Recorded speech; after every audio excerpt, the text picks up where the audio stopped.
देश और दुनिया की तमाम छोटी और बड़ी खबरों के लिए हमारे चैनल को सब्सक्राइब करना न भूलें और बेल का बटन जरूर दबाएं।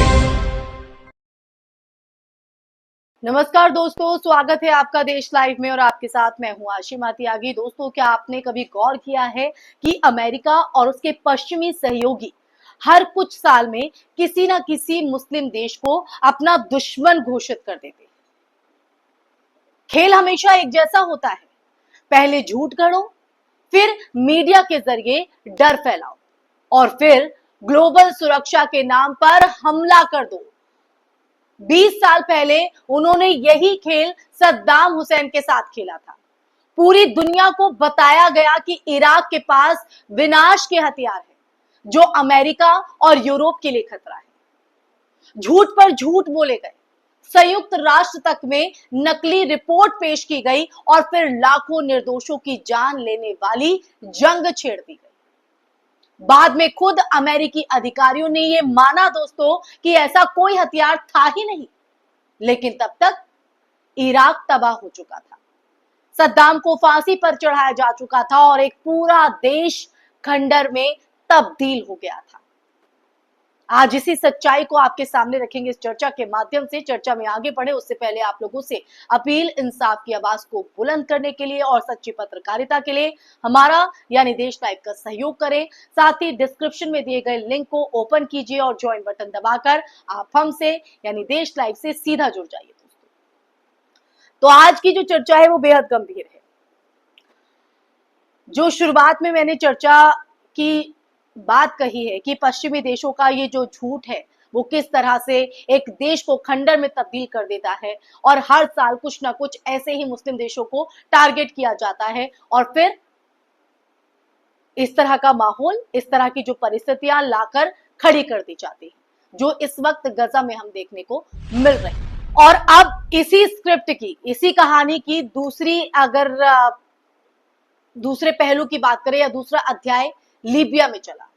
वहां पश्चिमी मीडिया ने गद्दाफी को खलनायक दिखाया, मानवाधिकारों के झूठे बहाने बनाए और फिर लोकतंत्र बहाली के नाम पर बम बरसा दिए। नतीजा ये हुआ दोस्तों कि अफ्रीका का सबसे समृद्ध देश गृह युद्ध की आग में झोंक दिया गया। गृह युद्ध आज भी लीबिया उसी जंग के दर्द को झेल रहा है, लेकिन किसी अमेरिकी या नेटो नेताओं को कोई अफसोस नहीं इस बात का, क्योंकि असल मकसद लोकतंत्र नहीं था, तेल और संसाधनों पर कब्जा था। और फिर एक एक कर कई मुस्लिम देशों की सरकारों को निशाना बनाया गया, जो कि मैंने ऊपर भी जिक्र किया है। इसी तरह से निशाना बनाया जाता है Syria, Yemen, Afghanistan, Pakistan, Sudan और हर जगह कहानी जो है वो कहीं ना कहीं कमोबेश आप देखिए तो एक जैसी रही। कभी आतंकवाद का डर दिखाया गया, कभी मानवीय संकट का बहाना बनाया गया और कभी लोकतंत्र की बात की गई। मगर हर बार जो परिणाम या रिजल्ट यही रहा कि देश बर्बाद हुए, समाज टूटे और पश्चिमी हथियार कंपनियों की जेबें भरती चली गई, यानी फायदा उनको पहुंचा। अब वही स्क्रिप्ट जो है वो नए टारगेट यहां पर देखने को मिल रहे हैं। ईरान के लिए दोबारा लिखी जा रही है, उसे टारगेट बनाया जा रहा है। महीनों से इजराइल और अमेरिका मिलकर ये नैरेटिव गढ़ रहे हैं कि ईरान अब एक ग्लोबल थ्रेट है। हाल ही में नेतन्याहू ने तो यहां तक कह दिया था कि ईरान न्यूयॉर्क तक पर हमला कर सकता है। ये वही डर फैलाने की कोशिश हो रही है, यह टेक्निक है कि जो सद्दाम और गद्दाफी के वक्त इस्तेमाल हुई थी दोस्तों। सेम वही पैटर्न, पहले जनता के मन में भय बिठाओ, फिर युद्ध को जायज ठहराओ और उसके बाद बम बरसाओ और उसके बाद के तो मंजर को आप समझते हैं। सवाल यह है कि अगर ईरान वाकई इतना बड़ा खतरा है तो फिर उसने दशकों से किसी देश पर हमला क्यों नहीं किया? क्यों अमेरिका के दर्जनों सैन्य अड्डों के बावजूद उसने सीधा युद्ध नहीं छेड़ा? असलियत यह है कि ईरान पश्चिमी साम्राज्यवाद के सामने झुकने से इनकार करता है। वो इजराइल की नीतियों को खुलकर चुनौती देता है और वो फलस्तीन के साथ खड़ा होता है। यही वजह है कि उसे खत्म करना पश्चिमी एजेंडे का हिस्सा बन चुका है दोस्तों। आज जब नेतन्याहू अमेरिकी जनता को डराने की कोशिश कर रहे हैं तो याद रखिए, ये वही चाल है जो हर बार चली गई।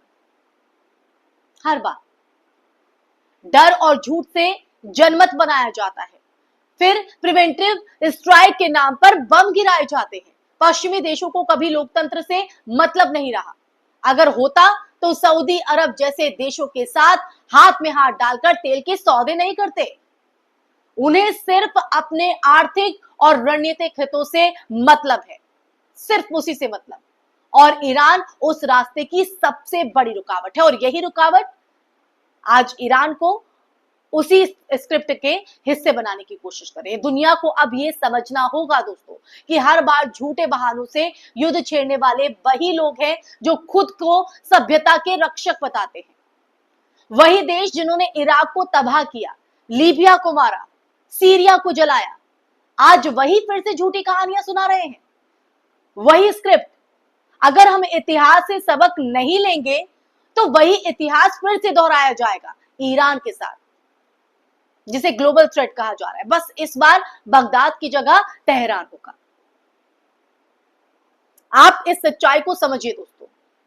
ये सच्चाई इसलिए जानना जरूरी है क्योंकि बार बार उन्हीं देशों को टारगेट किया जाता है जो सच के लिए, जो इंसानियत के लिए खड़ा होते हैं। अब जैसे ईरान मुखर होकर खड़ा है, अपनी बात रख रहा है उस इजराइल के खिलाफ, उस नरसंहार के खिलाफ जो गजा में हो रहा है, तो उसके बाद आप देखिए उसे ग्लोबल थ्रेट का करार दे दिया गया। और अंत में यही सवाल इस वक्त हर इंसान से पूछना चाहिए, या मैं आप लोगों से पूछ रही हूं इस चर्चा के माध्यम से, क्या हम फिर वही झूठ मान लेंगे?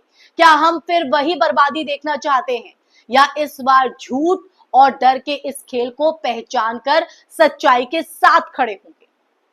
फैसला अब हमारी आंखों के सामने है। इराक और लीबिया की राख में सच आज भी चीख रहा है, चिल्ला रहा है।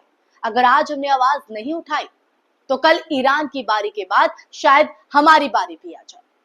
तो सच को पहचान। इस मुद्दे पर जो चर्चा आपके सामने सच के साथ हमने रखी है पॉइंट वाइज, उसको सुनने के बाद आपके जहन में क्या है और कैसे अब इस झूठी कहानी का पर्दाफाश किया जा सकता है, वो आप कमेंट बॉक्स में कमेंट करके जरूर बताइएगा। सो दोस्तों, और ये वीडियो, ये चर्चा आपको कैसी लगी इस बारे में भी कमेंट करके बताइएगा। साथ ही साथ इस वीडियो को ज्यादा से ज्यादा शेयर भी कीजिएगा ताकि सच ज्यादा से ज्यादा लोगों का हिस्सा बन सके और इस झूठी कहानी का जो पर्दाफाश है वो यहाँ पर हो सके। और हमारे चैनल देश लाइव को सब्सक्राइब भी कीजिए ताकि ऐसा ही सच, ऐसे ही मुद्दे जो आपसे कहीं ना कहीं अनदेखे या छूट जाते हैं, वो देश लाइव छूटने नहीं देगा। सच आपके सामने लेकर आएगा ऐसे ही चर्चाओं के माध्यम से। तो ये सिलसिला यूं ही जारी रहे, इसलिए ज्यादा से ज्यादा देश लाइव का सहयोग करें। इसी के साथ आप लोगों से इजाजत लेना चाहूंगी, फिर मुलाकात होगी किसी नए मुद्दे के साथ। तब तक के लिए अपना ख्याल रखिए। जय हिंद, जय भारत, नमस्कार।